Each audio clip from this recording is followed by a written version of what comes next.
Olá, boa noite. Veja agora no Brasil TV.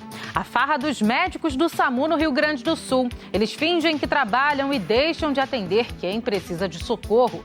53 pessoas são presas numa operação contra o tráfico de drogas no sul do país. E em Belo Horizonte, o furto de equipamentos em sinais de trânsito deixa motoristas e pedestres em risco. Você vai ver também, no dia do combate ao fumo, um alerta sobre o perigo do cigarro. O tabagismo mata 400 pessoas por dia no Brasil. Em São Paulo, medidas para a despoluição dos rios começam a dar certo, mas ambientalistas alertam que o caminho é longo e depende de investimento permanente. E ainda um projeto educacional para adultos em Goiás que cuida dos filhos das alunas para que elas possam estudar. E os ensaios para um espetáculo de teatro musical que vai ser encenado entre os shows do Festival The Town. Terça-feira, dia 29 de agosto. O Brasil TV está começando.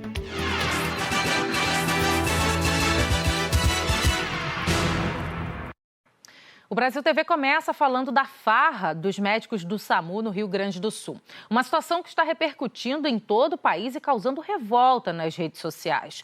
São médicos que fingem trabalhar e não atendem aos pedidos de socorro. Acreditem, uma médica chegou a cumprir apenas 1/5 da carga horária ao longo de um mês. A imagem parece não fazer sentido. Uma garrafinha de água sobre o teclado de um computador. Mas a gente explica. Perceba que a tecla permanece pressionada, digitando letras repetidas o tempo todo.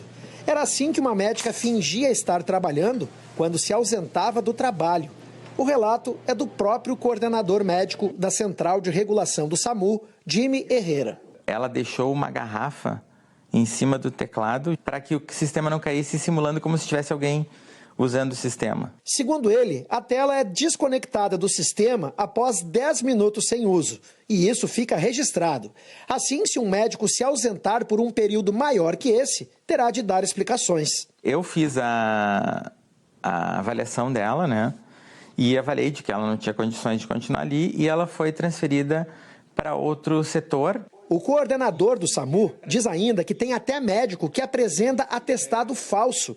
Não só um, mas 12 atestados falsos. E foi aberto o processo administrativo e essa médica, no caso, pediu exoneração. A denúncia da farra dos médicos na central do SAMU é do enfermeiro Cleiton Félix. Ele trabalhou no local até o final de junho. A parte mais caótica é o turno da noite. À noite, geralmente, tem na casa de 6 a 8 plantonistas. Então se revezam, geralmente assim, 4 plantonistas das 19 à meia-noite, 2 da meia-noite às 4, 2 das 4 às 7. Às vezes um único plantonista das 4 às 7. O enfermeiro conta que um grupo de médicos plantonistas organizou a escala da escala. Durante 3 madrugadas, flagramos vários médicos chegando mais tarde ou saindo mais cedo do trabalho, cumprindo apenas 1/3 da jornada de 12 horas. O tempo todo, o Cleiton mandava pra gente fotos com telas de atendimento. Uma delas mostra o chamado da Cristina, de 49 anos, de Gravataí. O celular dela mostra 6 ligações ao SAMU, sem resposta. Foi horrível, né? Para mim, eu estava morrendo. A minha sensação é que eu estava morrendo. A Cristina acabou sendo levada ao posto de saúde pela Guarda Municipal. A ela e a outros pacientes que sofreram com a demora no atendimento, a secretária de Saúde do Estado gravou um pedido de desculpas. Em primeiro lugar, diria, desculpe o ocorrido. Em segundo lugar, eu diria, o governo do estado tem compromisso de melhorar o funcionamento do SAMU, de qualificar e de dar respostas mais ágeis. A secretária diz que a sindicância aberta para apurar o caso tem prazo de 30 dias para ser concluída. Arita Bergman também anunciou a abertura de auditoria e a implantação de um sistema de câmeras e catracas para controlar entradas e saídas na regulação do SAMU. Apurar todas as possíveis e eventuais irregularidades. 2, corrigir, mas corrigir com muito rigor, o que está errado, sendo comprovados os erros. E terceiro, punir quem não cumpriu com a sua jornada de trabalho. A situação chegou ao ponto de uma médica, Tarine Christi Trenempol, salário de R$23 mil, cumprir apenas 51 horas de uma jornada mensal de 240 horas. As faltas abonadas eram justificadas como problema na marcação do relógio de ponto e compensação autorizada. Procurada pela reportagem, a médica não respondeu. O diretor Eduardo Elsadi disse que não sabia das irregularidades. Se tu ligou para ali é porque tu está passando mal, é porque alguém da tua família está passando mal, é porque tu precisa daquilo dali, tu precisa da SAMU. E aí tu chegar e tu não tem esse atendimento, é falta de consideração com as pessoas, né? Falta de respeito, né? O Ministério da Saúde informou que o dinheiro repassado ao Rio Grande do Sul para o serviço do SAMU exige a manutenção de 12 médicos no plantão diurno e 10 no noturno. São R$25 milhões por ano que podem ser cancelados se as irregularidades não forem resolvidas.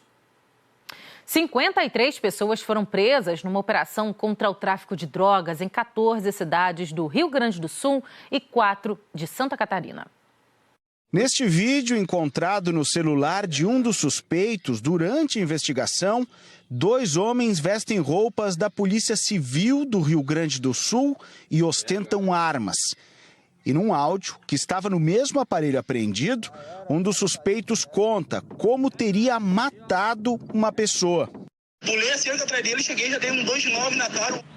Segundo a investigação, o áudio foi enviado para um homem que está preso. Ele coordenava as ações da quadrilha e recebia as gravações com detalhes do crime. Esse preso era também responsável por fazer contato com 2 empresários aqui da cidade de Torres, no litoral norte do Rio Grande do Sul. São 2 irmãos que comandavam o tráfico na região e em cidades de Santa Catarina. Os irmãos foram presos hoje em apartamentos de alto padrão perto da praia. A quadrilha é suspeita também de envolvimento em 5 assassinatos. Na operação foram apreendidas 43 armas. 18 delas estavam na casa de um advogado de Torres, que também foi preso. Os agentes apreenderam 5 carros. Por determinação da Justiça, mais de 20 contas bancárias foram bloqueadas.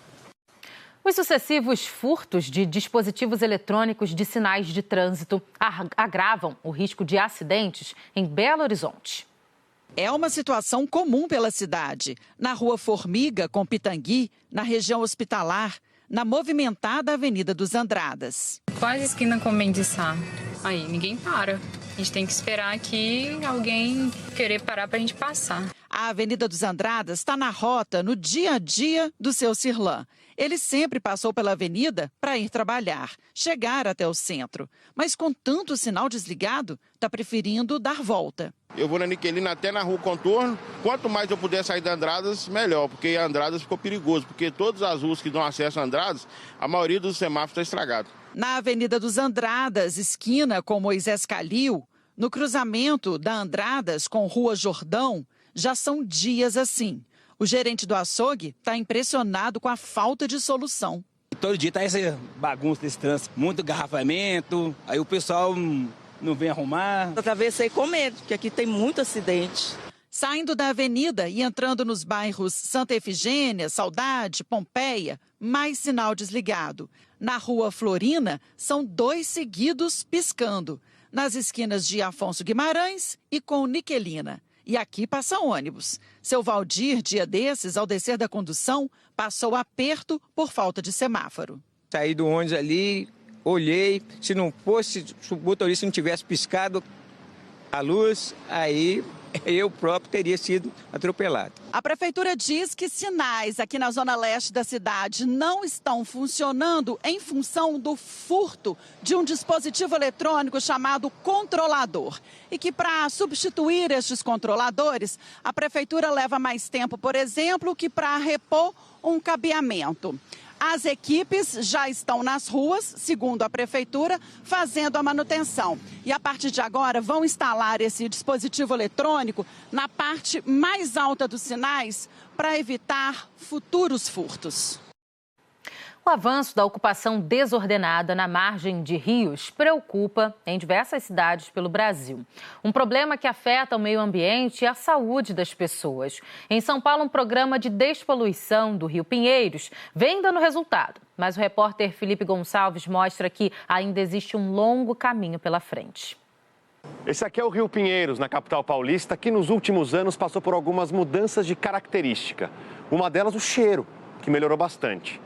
Mas para ter qualquer tipo de impacto aqui, o trabalho precisa ser feito a alguns quilômetros de distância.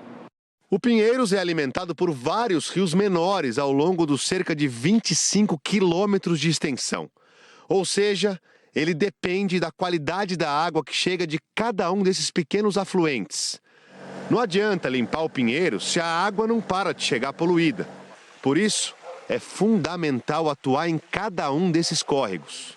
Um deles é o Cordeiro, na zona sul de São Paulo. A portinha estreita dá acesso a esse pequeno riacho ofuscado pelo crescimento caótico da cidade.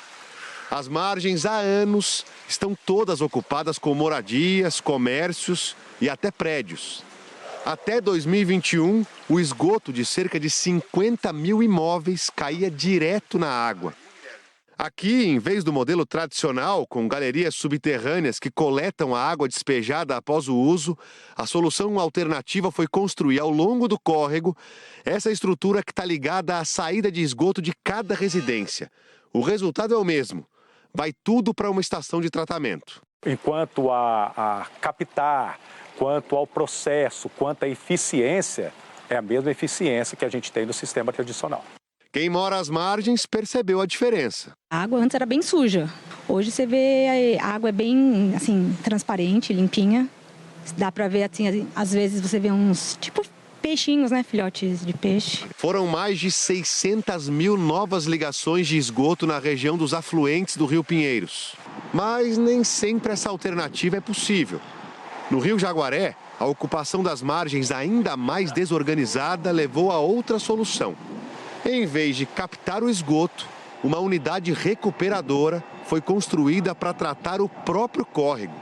São 5 como essa pela capital paulista. A água é desviada para esses locais, tratada e volta ao curso do rio despoluída. Os imóveis continuam sem o atendimento ainda, mas a gente continua avançando com obras, com ligações, para que no futuro a gente possa ter toda essa população atendida. E a partir daí, uma estrutura como essa, ela deixa de ser necessária, porque a mesma função que ela faz hoje para benefício do rio, a gente alcança com a infraestrutura. Essas ações fazem parte do projeto Novo Rio Pinheiros, lançado em 2019 pela gestão estadual da época. O rio continua poluído, mas os trabalhos dão sinais de melhora. Durante uma breve navegação, a esperança de um rio limpo está em cada ser vivo que começa a aparecer. A prática de esportes e atividades de lazer nas margens remodeladas também mostram um começo de um novo relacionamento da sociedade com o rio. O Rio Pinheiros hoje está bem melhor do que estava há 5, 10 anos atrás, quando era impossível ficar na beira do rio. O cheiro era muito forte, ardia o olho, ardia o nariz, ardia a garganta, tinha dores de cabeça. E o cheiro não existe mais, mas ainda está aquém do que a sociedade quer como um rio limpo urbano. O Gustavo é geógrafo da ONG SOS Mata Atlântica e coordena o monitoramento da qualidade da água de mais de 100 rios pelo Brasil. O Pinheiros ainda é o pior desse ranking. Um rio que melhora a sua qualidade traz enormes benefícios para toda a sociedade. Melhora a economia, porque um monte de atividades econômicas que não aconteciam antes no rio passam a acontecer. Mas isso não é um projeto, isso é um processo, isso tem que acontecer para sempre.